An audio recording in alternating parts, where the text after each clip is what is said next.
ચૈતર વસાવાના ધારાસભ્ય પદને લઈને આ મોટા સમાચાર વિધાનસભાના ઉપાધ્યક્ષ પૂર્ણેશ મોદીનું મોટું નિવેદન સામે આવ્યું છે। 2 વર્ષ કરતા વધુની સજા હોય તો ધારાસભ્ય પદ ગણાય નહીં।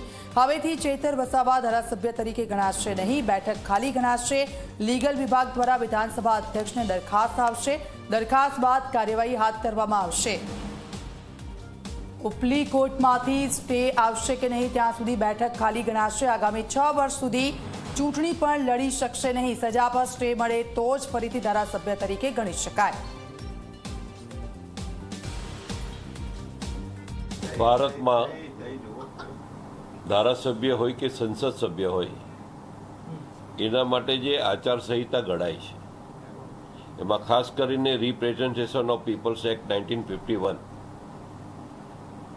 એની અંદર સ્પષ્ટ કાયદામાં જોગવાઈ કરી છે કલમ 8માં કે 2 વર્ષ કરતાં વધુ સજા થાય તો એ આપોઆપ એ ધારાસભ્ય પદ અથવા તો સાંસદ પદ એ રદ થયેલો ગણાય।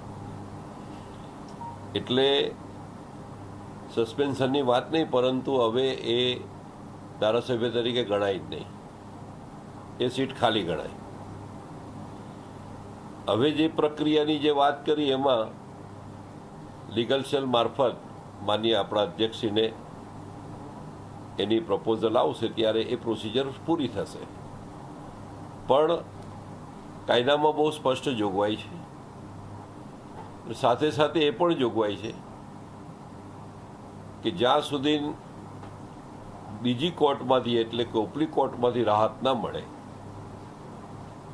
ત્યાં સુધી એનું ધારાસભ્ય પદ હવે રદ થયેલું ગણાય અને આગામી 6 વર્ષ સુધી એ કોઈ પણ પ્રકારની ચૂંટણી પણ લડી નહીં શકે। કન્વેક્શન પર સ્ટે એને મળે તો જ એ ફરીથી એને રીએસ્ટેટ કરી શકીએ આપણે।